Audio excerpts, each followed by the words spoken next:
it's Katie from Without a Crystal Ball. I am so happy to have you here with me. It's Monday morning or Monday afternoon. Oh my gosh, this world is just, whew. Welcome.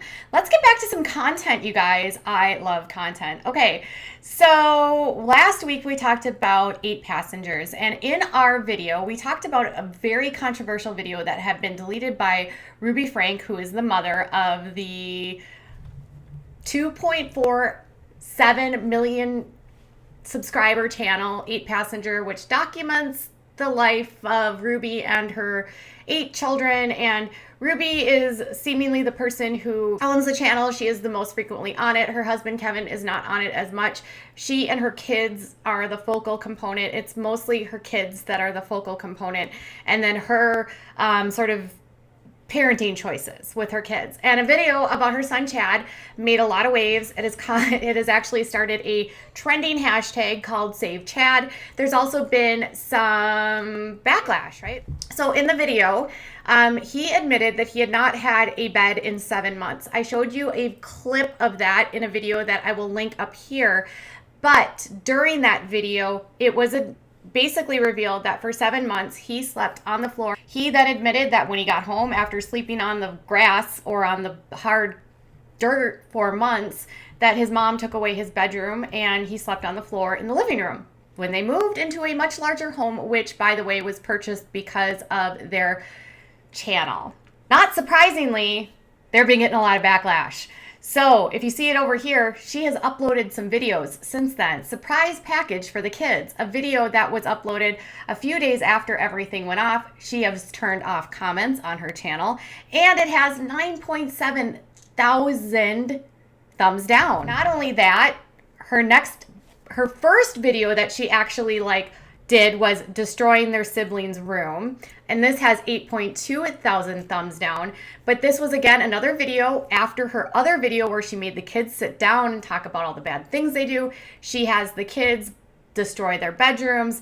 They are admitting to pranking each other, and they don't get in trouble and lose their bedrooms for 7 months. Again, 8.2 thousand thumbs down. And then even the thumbs down are going over into videos that they have already had previously actually logged on or uploaded before this even happened.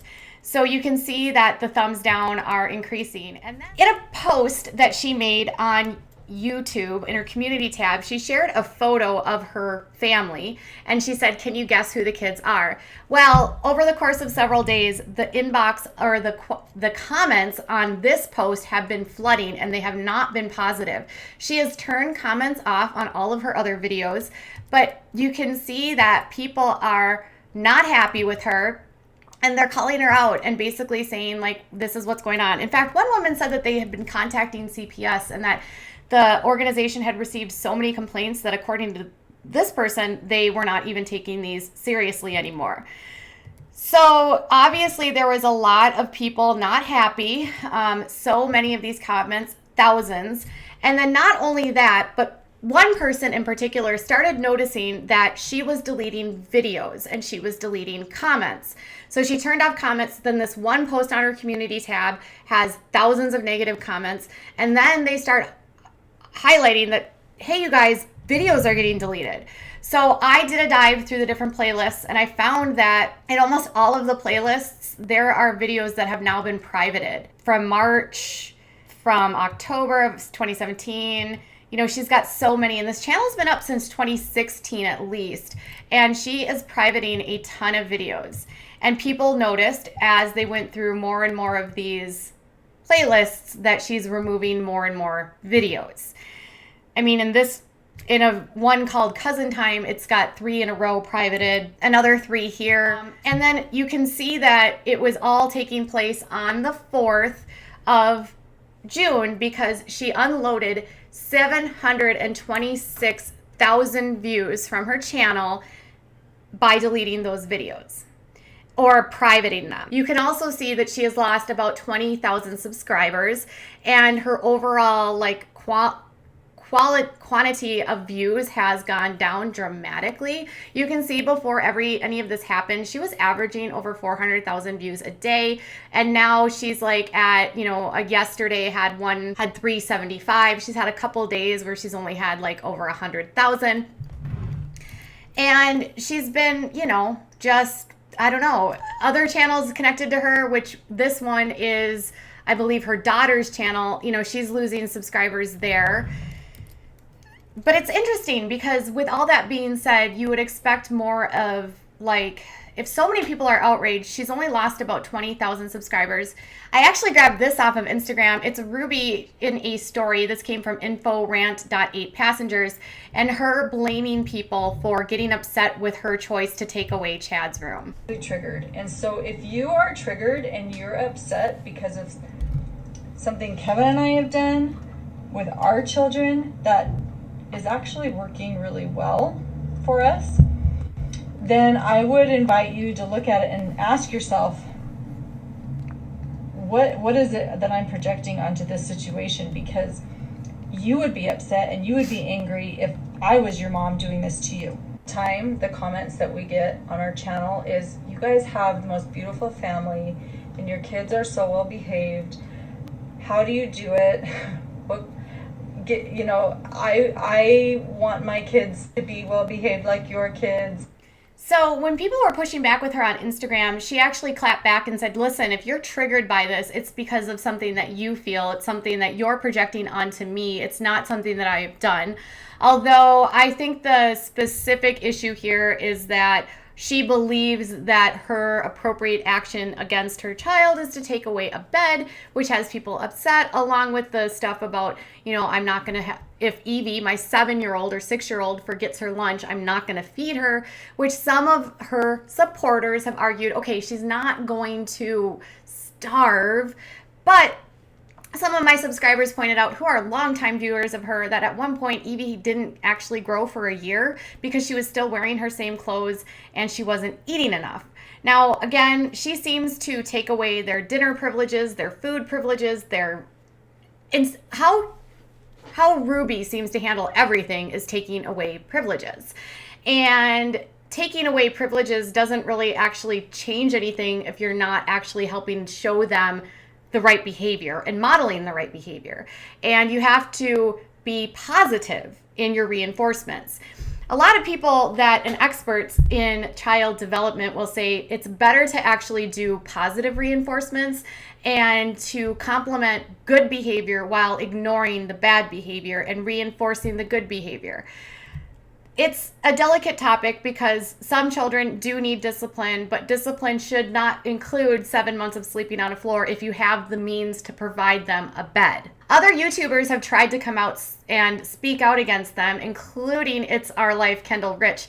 Now, she got super feisty in a video where she claimed that she was going to speak out and cancel 8passengers, but then she retracted and said that 8passengers, Ruby Frank, through an attorney, sent her a cease and desist, and she and her husband were not going to comment any further on their channel. It was also revealed during that same time that Kendall Rich might also have some questionable parenting choices from an old blog she wrote back in 2012. It seems as though as more and more people are looking at these family vlogging channels, 8passengers might be able to ride this out because they are still getting views. Even though they have lost 20,000 subscribers, the videos that they have uploaded have still exceeded more than 200,000 views, some as much as 400,000 views. The only way that you can actually make a dent if you are upset is by not tuning in and not watching.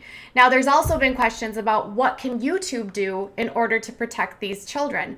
Well, in January of 2020, they actually released new guidelines for family channels along with any channel that deals with children. One of the big things is that some of these channels, specifically if they have children that are younger and it could potentially be targeted to a younger audience, would not be able to have targeted ads. So they would be able to be part of the partner program, but the ads would be generic, which would mean you're not actually targeting an ad based on smart technology, which determines what the viewer actually likes and provides an ad of something that they might actually engage with.